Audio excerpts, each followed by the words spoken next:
আসসালামু আলাইকুম। সবাই কেমন আছেন? আশা করছি সবাই খুব ভালো আছেন। আলহামদুলিল্লাহ, আমিও বেশ ভালো আছি। পবিত্র মাহে রমজান চলছে। সবাইকে এই পবিত্র মাহে রমজানের অনেক, অনেক শুভেচ্ছা জানাচ্ছি। সবার রমজান মাস কেমন কাটছে? আমার আলহামদুলিল্লাহ খুবই ভালো কাটছে। আপনাদের কেমন কাটছে আমাকে কমেন্টের মাধ্যমে জানাতে পারেন। আমি ছোলা রান্না করছি। ছোলাটা আমি বেশিরভাগ সময় প্রেসার কুকারে দিয়ে থাকি।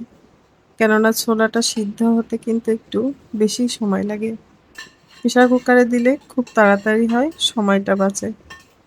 আমি প্রেসার কুকারে ছোলা দিয়ে সঙ্গে ২ টো আলু দিয়েছি এবং সব রকম মসলা আমি একসঙ্গে দিয়েই রান্না করি। এইভাবে ছোলা রান্না করলে অনেক বেশি মজা হয়। আর এটা আমার আম্মু এবং আমার শাশুড়ি মা দুজনের কাছ থেকেই আমি এভাবেই শিখেছি। এজন্য আমি এভাবেই রান্না করি। অনেকেই দেখেছি ছোলাটা আলাদা সিদ্ধ করে তারপর মসলা দিয়ে রান্না করে থাকে। কিন্তু বিশ্বাস করুন, আপনারা যারা ওভাবে রান্না করেন, একবার আমার মতো ট্রাই করে দেখতে পারেন, অনেক বেশি স্বাদ হয়।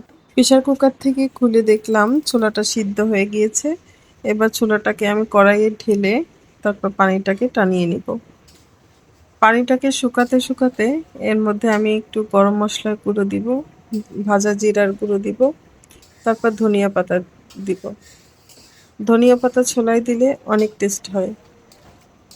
এই যে এই পানিটা আমি শুকিয়ে নিব আর পরে আলুটাকে ভেঙে দিব। এই সময় আমি গরম মসলার গুঁড়োটা দিয়ে দিচ্ছি। ছোলাতে গরম মসলার গুঁড়ো দিলে টেস্ট বহুগুণে বেড়ে যায়। আমি অনেকক্ষণ ধরেই নাড়াচাড়া করে ছোলাটা রান্না করে নিচ্ছি।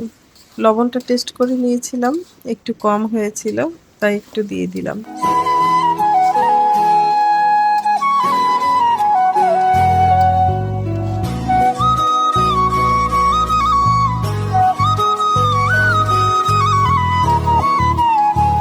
ছোলাটা একটু নরম হলে, মানে একটু গ্রেভি ধরনের হলে খেতে কিন্তু অনেক ভালো লাগে।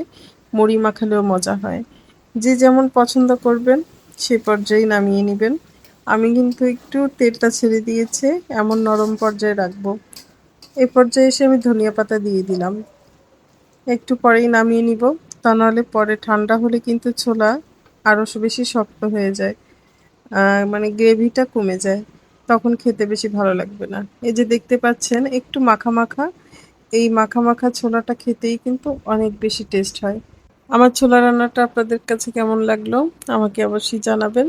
আর আপনারা কিভাবে রান্না করেন সেটাও আমাকে বলতে পারেন, আমি ট্রাই করে দেখব।